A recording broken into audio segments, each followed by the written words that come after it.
क्या एचकेआर में नहीं चढ़ने पर कभी मुझे आपने कहा कि आपने हमारे एचकेआर में नाम नहीं चढ़े? कहा किसी ने? ये स्थिति खुद आपने पैदा की, उसके दोषी आप। पूरा प्रदेश एचकेआर में चढ़ गया। एमडी यूनिवर्सिटी के मैंने चढ़ाए, नगर निगम कर्मचारियों को मैंने खुद लेकर चढ़ाए, कोऑपरेटिव बैंक के चढ़ाए, सिविल हॉस्पिटल में चढ़वाए। जिस विभाग में पीडब्ल्यूडी हो, पब्लिक हेल्थ हो, जिस सरकार में, हमारी सरकार में माननीय मनोहर जी ने नौकरी दी थी, ठेके में कांग्रेस सरकार ने ठेके में दी थी, और हमने आकर वो ठेके प्रथा खत्म कर दी। जो ठेकेदार आपको लूटता था कि नहीं लूटता था? आपकी सैलरी 10,000 होती तो आपको 3,000 मिलते, 3 महीने बाद आपको हटा देते थे, फिर नया लड़का रख लेते थे, ठेकेदार फिर आपसे दलाली लेता था, आपके अटेंडेंस नहीं लगाता था, और आपके साथ एक गौरव धंधा चला रखा था ठेकेदार। और उसका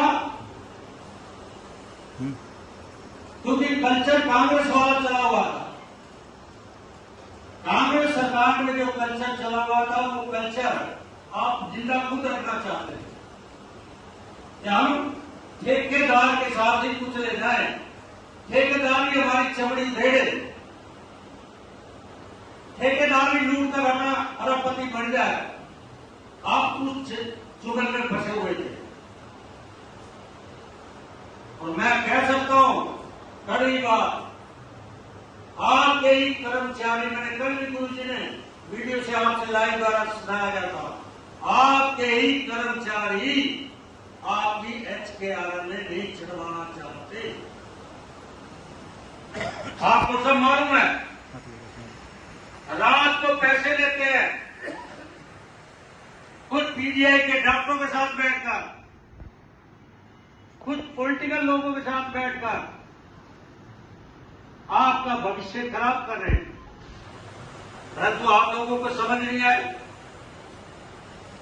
अभी संजय गौतम जी ने कहा कि हमारी ये सैलरी 2 महीने, 3 महीने, 6 महीने, वर्तमान में एक ग्रुप तो आप ही वहां पोस्टिंग में एचकेआर के द्वारा टाइम में लगा हुआ, जा रहा है कि नहीं जा रहा?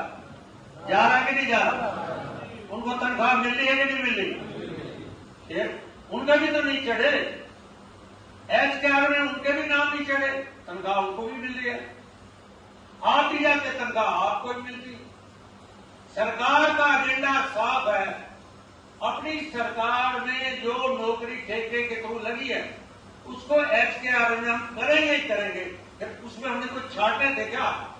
आप कौन सी पार्टी से हैं, आप कौन सी विचारधारा से हैं, आप कौन सी जाति से? हमने ना जाति, ना पाति, ना विचारधारा, हमने सबको जो ठेकेदार के रजिस्टर में चढ़ गया।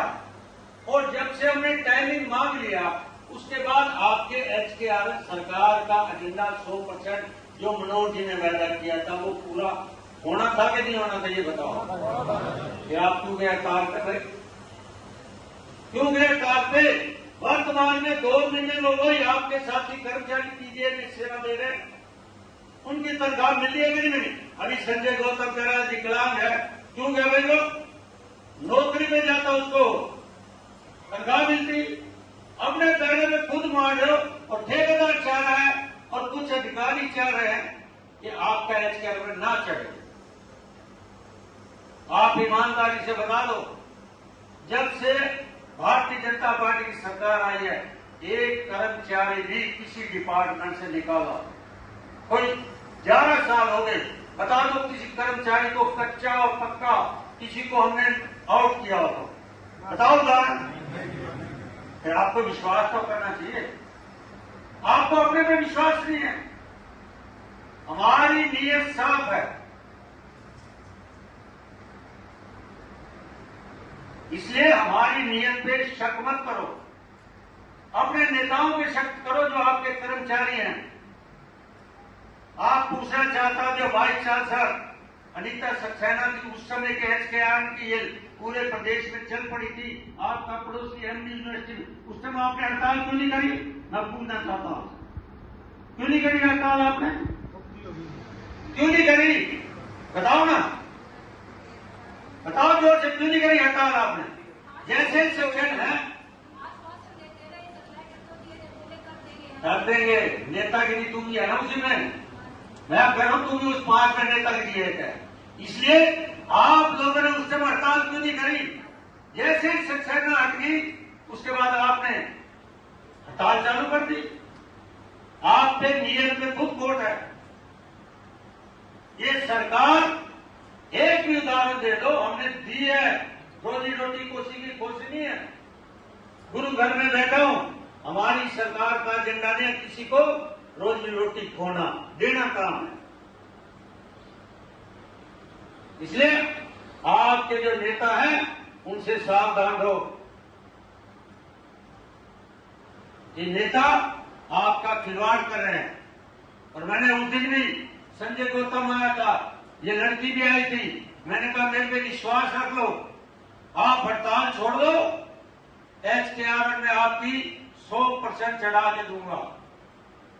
कहा था नहीं क्या था? आज भी उसी बात पे कायम हूं। 3 दिन लगातार चंडीगढ़ में लगा के आया हूं। जैसे कि देश खुला 28 तारीख को हमारे भाई इनके सामने कह रहा, मैं इनकी दिल से इज्जत करता हूं, मैं उन्होंने क्यों उठाया? वही लोग परसों मुर्दाबाद कर रहे थे सरकार से, और वही ठेकेदार जो ठेकेदार आपके पीछे गेम खेल रहा है, एचकेआर में ना चढ़े, वही रात को चुनरी का स्वागत कर रहा था। मालूम है कि नहीं?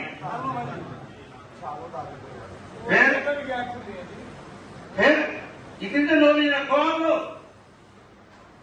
और आज खुल्ला साहब दिल्ली से आ जाएंगे, और कल परमात्मा ने चाहे डिपार्टमेंट में फाइल अप्रूवल होकर आपके डिपार्टमेंट सुधीर राजवाल के हाथ चली जाएगी, और परमात्मा चाहे कल ने परसों आपका लेटर पीजीआई में पहुंच जाएगा। मैं आपको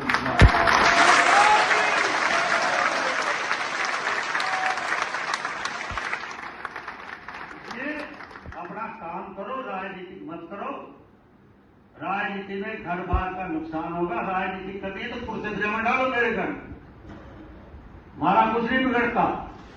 हमने तो देश की आजादी पर 50 साल जेलों में काटे हैं।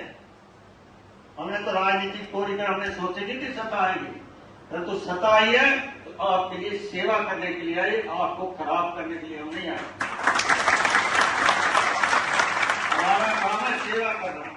इतना ही कह गए, आपको मेरी प्रार्थना है, आपका जो कमेटी तय करे, और उन नेताओं को दूर रखो जो आपको लूट रहे हैं।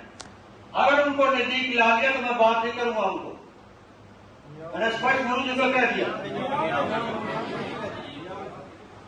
इसलिए आप अपने को जो योजना बनानी बनाओ, 2 दिन में आपके पास परमात्मा ने चाहा तो लेटर आ जाएगा। इतना मैं आपको विश्वास दिलाता हूं। धन्यवाद।